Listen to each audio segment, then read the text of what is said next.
they're FIPS compliant here in the U.S. So those are the 5 components. A lot of the institutional custodians have 2 or 3 of those. The higher end people like Fidelity or Anchorage, they're going to be all 5. So what else? I think through all these cool products every single day, and we're working to create a lot of those for everybody to be able to insure your assets in kind, different ways and applications that you can use DAOs or NFTs and real-world applications, consulting and talking with other companies about how to implement that. A lot of the stuff that I deal with is more, I don't say advanced, that's probably not the right word, but intricate or operational than, visionary or price-oriented. So if people were asking those questions, I think those are probably the better questions to be asking. But you may have not got to the point that I'm at where a lot of these things are a foregone conclusion for me. I've been here in the space for many years. I've had enough conversations and other things to lead me to believe that this is an inevitable outcome. And so I'm past the point of, trying to discern whether this is going to happen or if it isn't going to happen. And because it's a foregone conclusion, you kind of then move to the next step and start asking those questions about, well, how do I prepare for this inevitable outcome? All right. That was another super chat. Mario, Music Man. It's Mario. He says, I'm 29 years old, vet. Thank you for your service, my man. He said, I decided to go back to school to get my business degree so I can get a job as a defense prime. I'm in the top 3% of XRP holders, and I've been buying since 2022. Hopefully my new career will make it a lot easier to hold. Cheers, my man. Congratulations. Sounds like you're on a great path for your career. You understand that, you need a higher income to sustain yourself and your family. And then the excess capital or disposable income that you have, if you're not upgrading your lifestyle, can be put toward investments for a better future. I want to say that that's probably something else that a lot of people are going to do. And, eventually you want to upgrade your lifestyle, right? I'm not saying don't do that. I would just say wait until you have more than enough income or excess liquidity or passive income to be able to supplement that. My rule on financial freedom is you're generating twice the amount of money that you need each month from a passive investment. And if you can do that, then you're good, right? Like that's the level of, some people have different numbers for FU money. That's how I quantify FU money, right? If you've got enough put back, let's say if you're not every month is $5,000 and you're making $10,000 a month from, passive investments that don't require a ton of your attention, you're kind of in a position of FU. Right, like you can do what you want. You can work a job, you can quit a job, you can move around, you can you have some disposable income, you can go on trips, you can pay for your kids' college. That's really kind of the level that I think a lot of people should be looking at. And it sounds like you're headed that direction. You're looking to be able to create, enough income for yourself that you can continue to invest and then hold that until it's able to supplement your income to be able to offset that, and you can then decide what you want to do. If you enjoy your job and you get a lot of fulfillment from it, that's my hope for most people, because many people are like, yeah, I'm just going to retire, I'm going to sit on a beach. You're going to get bored.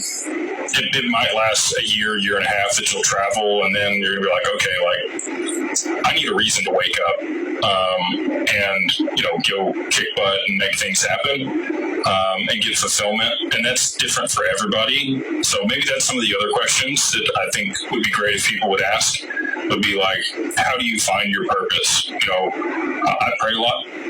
That's how I find my purpose. But everybody's different in that. Everybody has different life experiences and other ways that they want to give back. So if you can figure out that before price appreciation and understand, start doing some of those things now, start living in that way in your spare time, that's going to make the transition a lot easier for you. So again, shout out to you. Excited for your new career, and keep up the great work. Thank you for the super chat. I don't see a question, but if I catch it in the comments later on, I will answer it. There it is again. They say, what do you think about banks lobbying the Clarity Act? from what I have heard, and again, this is hearsay, I've heard the bill in Congress, the Clarity Act, has now become the Elizabeth Warren bill. And in my mind, that really kind of means it's dead. I haven't got a chance to review the PACE Act, which is another bill that's been put forth that apparently benefits Ripple. Johnny and Abs talked about that on their show. I didn't get to watch all of it, but again, shout out to those guys. They put together some good research. I'd go watch their show if you want a better understanding of the PACE Act. I've still got to do some back-end work to really understand what that's about. But I am not... I was a really big fan of the Clarity Act. I wanted that to get passed last year with the Genius Act, and then when it didn't, I was on Capitol Hill advocating for both of those things, and to see it get stonewalled, and then the additional oppositions and banks trying to fight back for the yield, which they already, basically agreed to in order to, because they're greedy. I don't know. I think anybody in a position that is benefiting from the current circumstances or is an incumbent, they are going to do whatever they can to continue to sit in that position, get those benefits. So it makes a lot of sense to me that they would continue to push this out and continue to string it along as long as they could. Oftentimes there's a shiny object that looks like the path forward that people that want certain outcomes will put out there, and it shows the other player's hand. I think that could have been what the Clarity Act was. Again, I don't know that it's going to get passed this year. I think it might take all the way till 2027 if we do see the Clarity Act passed. Just with, Michael Warsh being voted on, the PACE Act, you've got some other legislation that needs to be put through. They really haven't come to a resolution on all the language in the Clarity Act. And then you have a recess in August and you have midterms. I'm losing faith that that's going to happen here this year. And with it, like I said, potentially being Elizabeth Warren's bill, there's going to be a lot of opposition to that. So I understand why the banks are doing it, but I think maybe they're focusing on the wrong thing, and they will be Trojan horse by some other stuff. Rick Johnson says, Jake, I said pinhead from Hellraiser movies, not pinehead. Like a pine tree. I will inflict pinhead level comedic agony on you. You said bring it. Yeah, I did. And I appreciate your correction there. I get going pretty quickly on these, and a lot of times I misspeak. These are completely live. They're not pre-scripted. I take the questions as they come. It's late in the day. I've had a long day today, and so, please give me a little grace if I am off on my enunciation or pronunciation out of different words. Block Biz Master. Back in the day, I was the Block Biz on Twitter. So this must be somebody that's an OG that's been following my account for a long time, before I was beyond broke. He says, love the interview with John Squire, incredible insight, hash looks fire.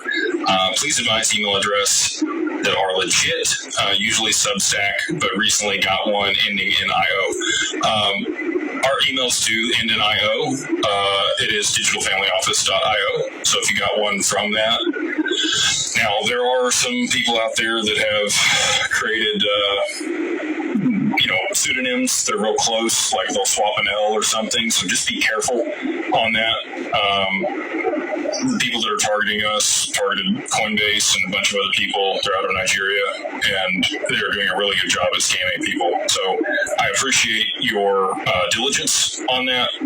But if it is, completely right, digitalfamilyoffice.io, it was from us. And a lot of people subscribe to our Substack. If you're not subscribed to our Substack, I don't think I've ever said that on here, but we have around 600,000 people subscribe to the Substack that I put out.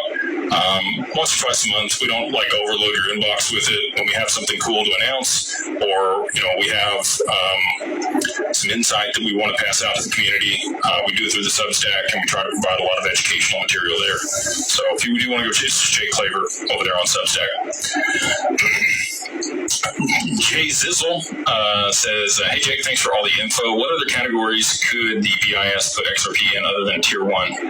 Could be tier 2, could be tier 3. I'm pretty confident it'll be tier 1 though.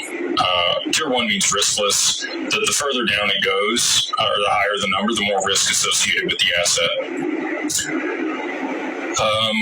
We already did that one. We did these. All right, here we go.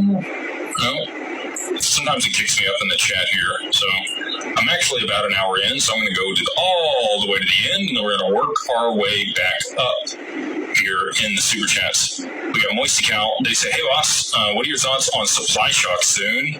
I know we should have some ETFs coming. BlackRock, wink, wink. Thanks for everything. I feel like that's not too far in the distant future that we will see a BlackRock ETF for XRP. We have a 3 times leveraged XRP ETF that's going live. I think it went live today, actually.